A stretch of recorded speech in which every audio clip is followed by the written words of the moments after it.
about, babe? Say, how about a little... Ouch! Does that answer your question, Buddy? The Adventures of Maisie, starring Ann Sothern. You all remember Metro-Goldwyn-Mayer's famous Maisie pictures.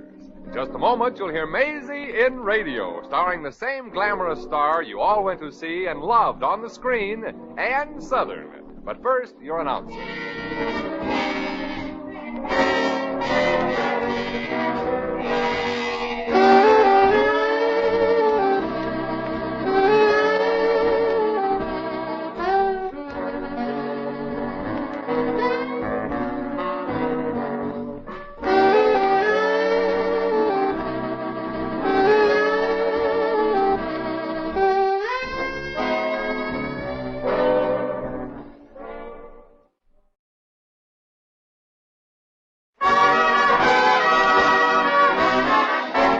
Here's Ann Sothern as Maisie. Yep, I'm Maisie, like the fella said. Maisie Revere. And I'm a showgirl. An out-of-work showgirl. I just quit a nightclub because the manager wanted me to show a little too much. So I just packed my old black suitcase and hit the road.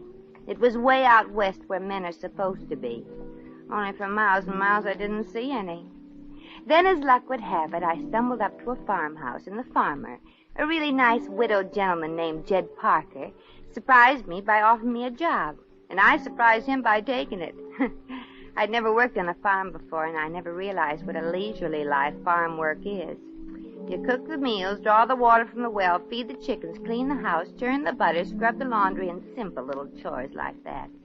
Well, you'll have to pardon me now, folks. I gotta get to work. Well, how's it coming, Maisie? Oh, good evening, Mr. Parker. Evening? Maisie, it's morning. It is. And how come it's so dark? You still got your eyes closed. Oh, guess I'm still not used to getting up so early, boss. Oh, I know farming is hard work, Maisie, but it's done you a lot of good. It's making a new woman out of you. Well, gee, you're very kind, Mr. Parker. Oh, you're the one that's kind, Maisie. You can stay here as long as you want. I like you. And Timmy worships the ground you walk on. And I think that son of yours is a wonderful boy. Handsome, too. Oh, you really think so, Maisie? I mean, Miss Revere. Timmy, you got everything that Van Johnson has. And I pity the poor girls around here when you start breaking it in. Van Johnson? Sure. Oh, you're just laughing at me. No, we're not, Timmy. You're my little sweetheart. I am? Gosh. Well, stop blushing, sweetheart, and go down and get the mail. Yes, yes, sure. Would you like to walk down to the mailbox with me, Maisie? I want to ask you something, sort of personal. Well, I'm afraid it'll have to keep a while, Timmy. I still got these rugs to beat. Oh, okay, Maisie. I'll be right back. Yeah, Maisie, let me beat those drugs for you. You must be tired. Beating rugs is the one thing I enjoy.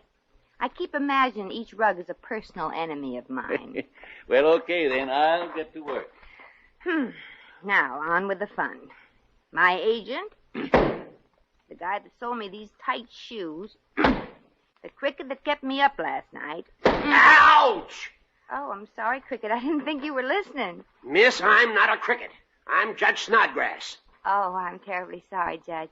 But you shouldn't hide behind rugs. Where did I hit you? Never mind. Oh, that low, huh? Well, that's what you get for snooping. I was not snooping, miss. I've got the farm the other side of the fence. And say, I ain't seen you around before. You ain't Jed Parker's new wife by any chance, are you? Nope. One of his kinfolk, maybe? Nope. I'm just staying here. Oh, I see. No, you don't see. Now, what's on your nasty old mind? You tell Jed Parker for me that I won't have his hens laying eggs on my property. Oh, no, you, Sonny. From what I've seen of hens, when they're going to lay an egg, they're going to lay an egg. You ain't heard the end of this, young woman. Well, I better get back to my place. Morning air's not good for me. I got a cold in my head, and I don't want it to get down to my chest. Well, why don't you just tie a knot in your neck? I'm back, Maisie. Say, isn't that Judge Snodgrass walking down the path? Yeah. Seems like the judge and our hens don't see eye to eye. Oh. Any of that mail for me, Timmy? Oh, no, just the weekly paper and some bills and my dancing lesson. Dancing lesson? Yeah. Well, it's dancing that I really wanted to ask you about, Maisie. Oh? Yeah. Will you do me the honor to accompany me to our high school dance next Saturday night at 8:30, formal? Oh, well, Timmy, I'd love to, but, gee, think of the difference in our ages. Oh, what difference does a year or two make, Maisie? A year or two. Oh, Timmy, I love you. You do? Honest? When did you first know? I mean, am I... Am I interrupting something, old chap? Oh, Timmy, your voice suddenly got older. Oh, hello. I don't think we've met. Ronald Thornton, a neighbor, miss. And how do you do? Well, likewise, don't you know? I'm Maisie Revere. Oh, really? Say, you aren't a farmer, are you? Maisie, about the dance. Well, I came to this country principally to study American agricultural methods, mostly animal husbandry. Oh, I never knew animals actually had husbands. I just thought they sort of ad-libbed those things. Maisie, I'd sure like to take you to that dance. Well, that's a joke, I'm sure. No, I mean it. I'd like her to go with me. No, I meant about the animal husbandry, Timmy. Oh. I merely dropped over to find out if you've seen her. Oh, no. Her old lady keeps her under lock and key. Maisie, about Keeps who under lock and key, Ronald? They're having a 3-piece band and... Oh, the girl I love, Miss Revere, Joan Hooper. Oh. It's a lost cause, I'm afraid. But why? I'm sure Maisie likes to dance. No, I mean my chances of marrying Joan. But why, Ronald? If the boy and girl are in love, that's all that matters, I always say. That's what I always say, too. This means an awful lot to me, Maisie. I know it does. And we must do something about it. Yeah, sure, Maisie. When it's the real thing, we must make the most of each precious moment. That's right. We should bring Ronald and Joan together.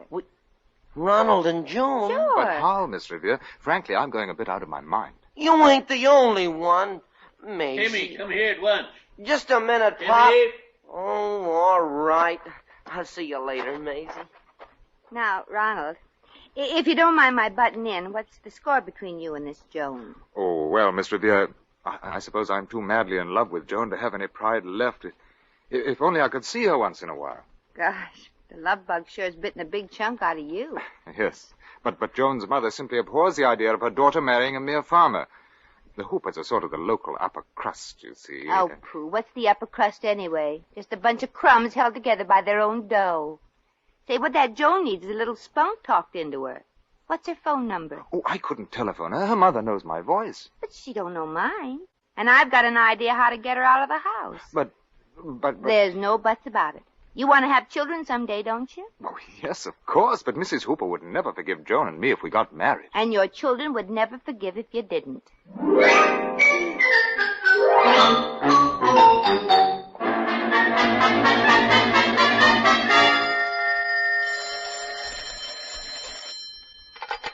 Hello? Hello. I would like to talk to Mrs. J. Crosley Hooper, please. This is her. I mean, she. Who is this? I mean, whom? Oh, well, this is the society editor of Whom's Who. Who's Whom. We are inaugurating a new supplement to our publication, Mrs. Hooper, entitled The Most Outstanding Debutantes of the Year. And your daughter, Joan, has been selected as one of them. My kid? I mean, my daughter, one of the most outstanding debutantes of the year? Wow! I mean, really? Yes, really. We should like to take a picture of Joan to publish in our forthcoming edition. Would you have her come out to the Jed Parker farm immediately? The Jed Parker farm. But why not take the picture right here in our $178,000 home, surrounded by the culture amongst which she was born? That's a very good question, Mrs. Hooper. Have her at the Parker farm immediately. That is, unless you don't care to have Joan's picture appear in print. Oh, sure. Keep your pants... don't be impatient. Joan will be there. Au revoir, my dear. That's French, you know. Really? Well, you could have fooled me.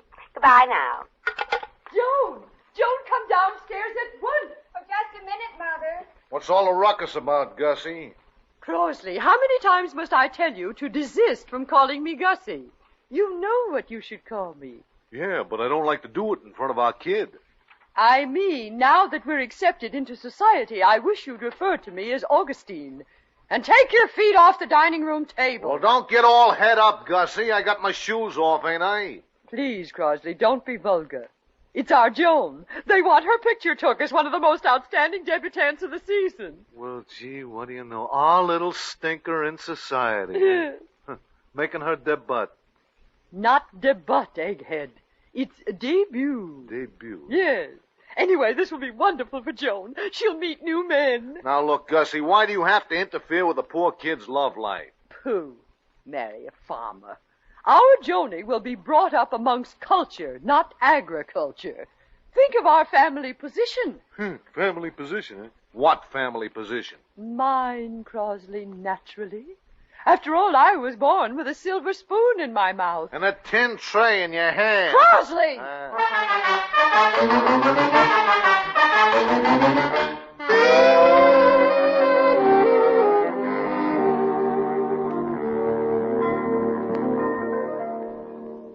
Oh, Ronnie. Ronnie, darling, it's been so long. I didn't dream that I'd find you here at the farm. Well, it's all Miss Revere's idea. She brought us together. Oh. Yeah, but the thing is to keep you together. And there's one real yummy way. Marriage. Will you, Joan? Oh, gee, I'd love to. But, Mother... What's that old crow got to do with it? Please, that old crow happens to be my mother. I mean, well, despite what she's done, she still loves me. Well, so do I, darling. And don't you want to marry me? Oh, I do, Ronnie, in the worst way. Well, then do it without your mother's consent. That's probably the worst way. But... Why not? You're both old enough, aren't you? I mean, for a license. Well, I'm 28. And I'm almost 18. I'm 17 and 7/8. Well, that ain't exactly a December and May wedding, but there is a sizable difference in your ages. Oh, and you think that's not good? Well, maybe I've done too much thinking.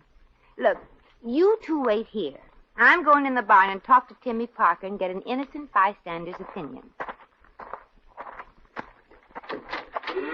Timmy! Oh, Timmy! Here I am, Maisie. Oh, Timmy. Huh? I want to talk to you about something very serious. Something serious? Yeah. How do you feel about marriage?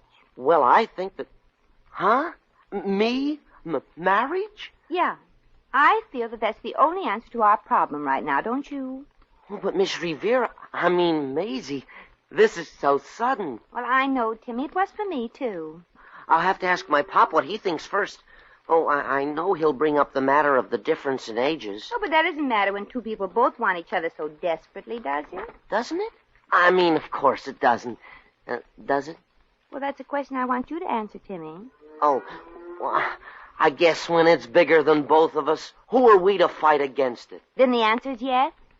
I guess so. But when? When? Right away, of course.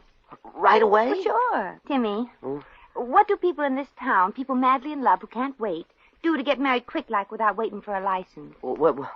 They drive to Quigley. Judge Wiggins there don't ask too many questions. Good, we'll all go to Quigley. All? Sure, the four of us. Joan, Ronald, you and I. That'll solve the witness problem. Yeah, gotta have witnesses. I can be ready as soon as I finish my algebra homework. Oh, I'm so glad that you and I both see eye to eye on this desperate step. Oh, golly, Timmy, I'm so happy about it I could kiss you. Oh, please, Maisie, not now. Later, when it'll be legal.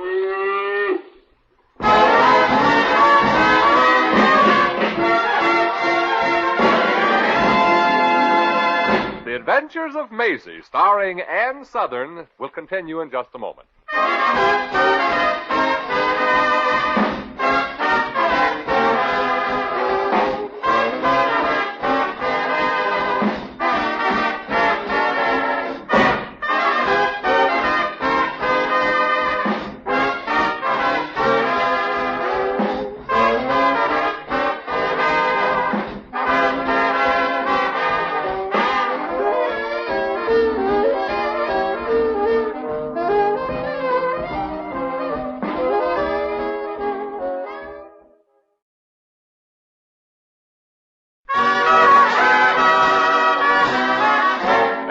Back to Maisie. Now that the preliminary arrangements as to the fee for performing this ceremony Well, we get on with the marrying. Judge Wiggins, I hope we're not keeping you up. Well, yeah, I do all my marrying nights and my sleeping days. Couldn't you folks come back later to... Judge. Night? I'm sorry, old chap, but we just couldn't wait. Isn't that right, Joan? Oh, no, darling, just couldn't. No, and I'm in a hurry too, Judge, so put some toothpicks under your eyelids and start. Well, we can't without Timmy. Where is that boy? Yeah, where is the other witness? Miss. Here I am, Maisie. I was just making a just married sign for the back of our jalopy. I love tradition, Maisie, don't you? Dear? Sure, honey, sure. Well, we're ready, Judge. Judge. Oh, dear, he's gone to sleep again. I say, Judge, old chap, do open your eyes and let's have at it. I'll wake him up with his gavel. $10 for 10 days. Yes, waiting.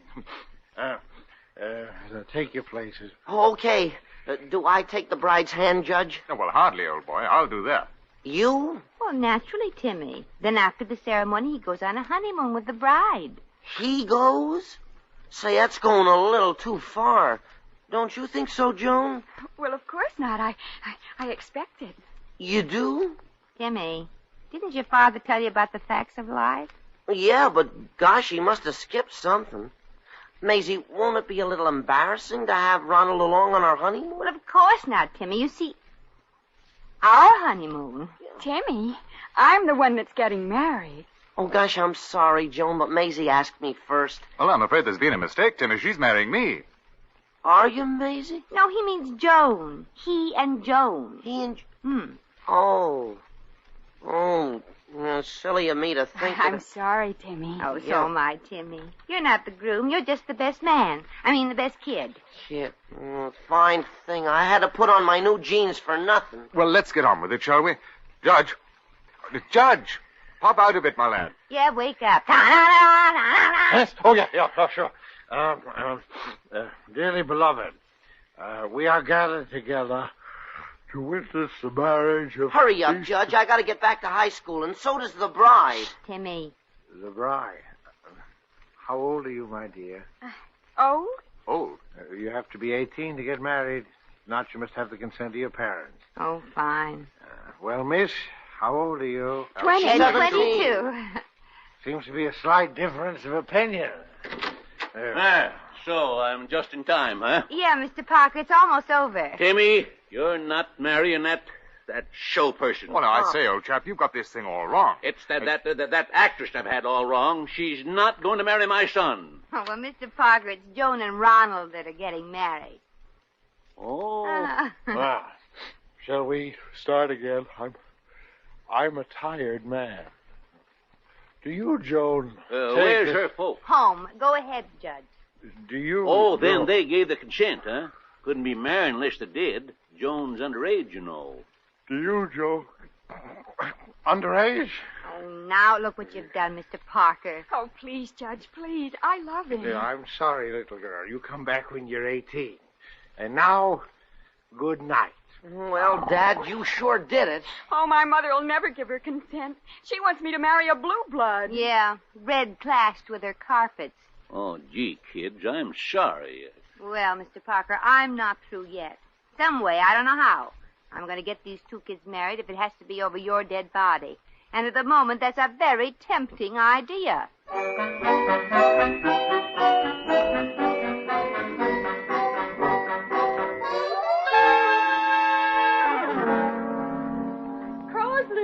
Joan, listen to this telegram. Oh, isn't it too thrilling? It's from Ronnie's sister, Lady Millicent Smythe. His sister is a lady? Yes, you lucky girl. And it seems that Ronnie is really Lord Sir Baron Duke Thornton. Lord Sir Baron Duke? Not Count also? Oh, silly boy. Counts are French, and dear Ronnie is British. I never knew Ronnie had a sister. Oh, and an immensely wealthy one, the dame's loaded. Quite well off.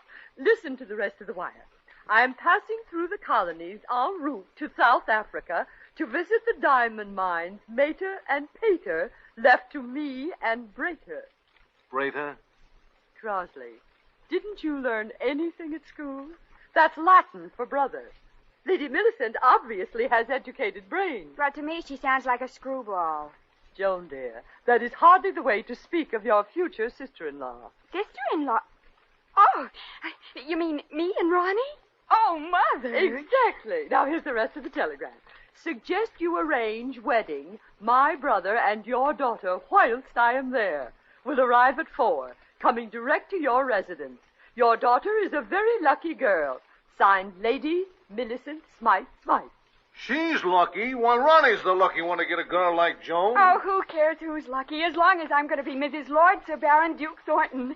Well, I'd better hurry and get into something nice for the wedding.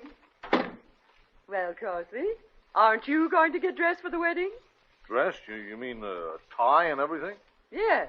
And wear your tails like you did at the opening of the opera. Tails? And no brown shoes this time. Okay, all right. Oh, darling, it'll be a beautiful ceremony. And we'll have dear, dear Judge Snodgrass perform it. Oh, I know he'll be just delighted to meet Lady Millicent. Well, Crosby, you haven't said a word about the lovely plans I have. Aren't you going to say something? Rah, rah, rah.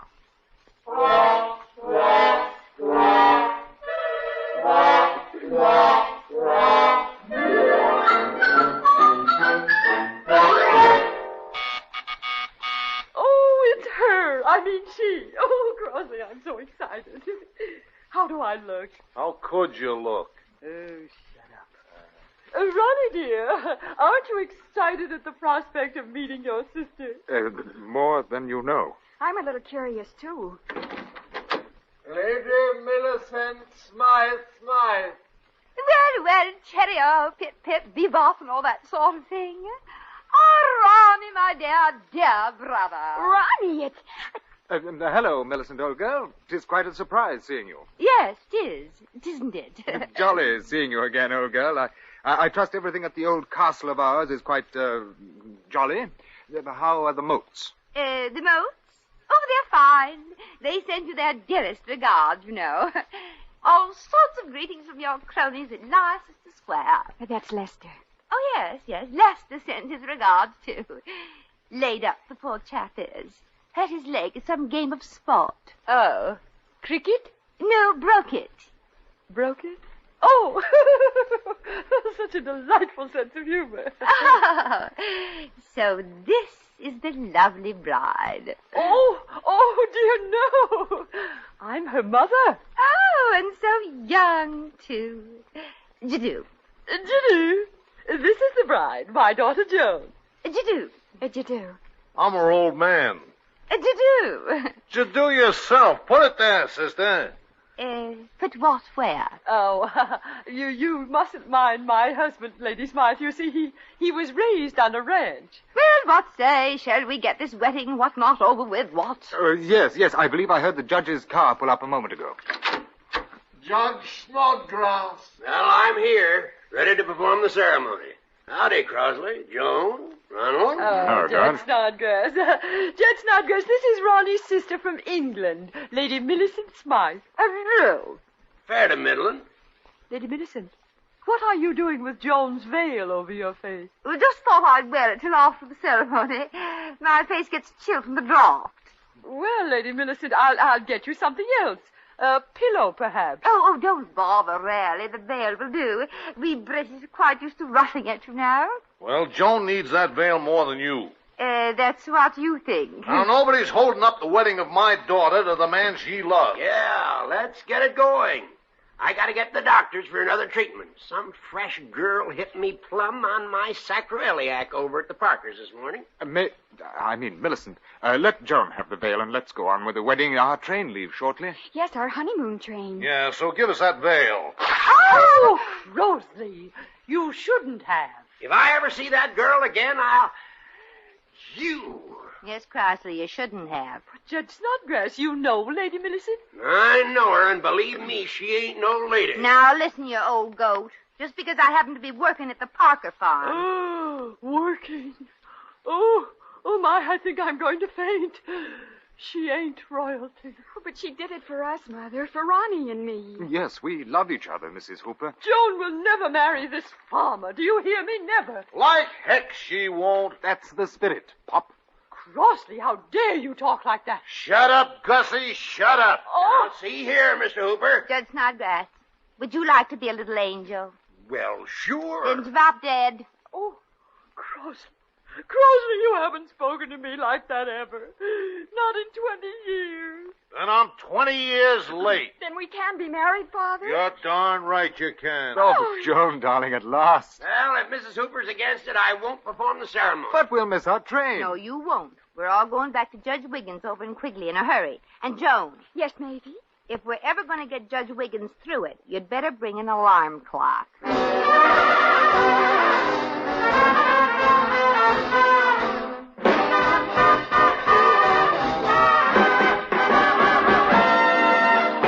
In just a moment, we shall return to the Adventures of Maisie.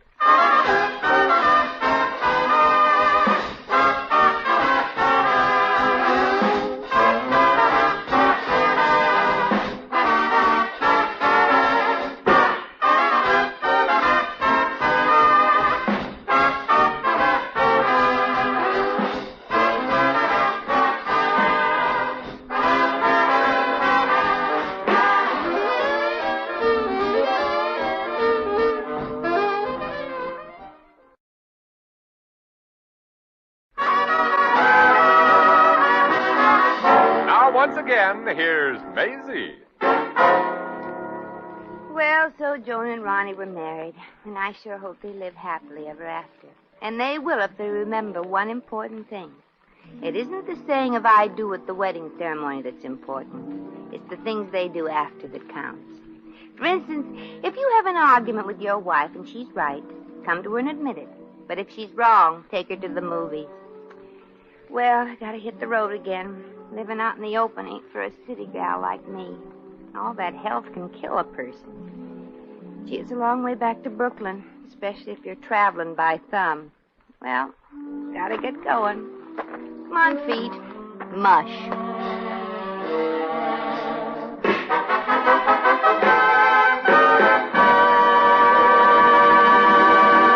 You've just heard The Adventures of Maisie, starring Ann Sothern.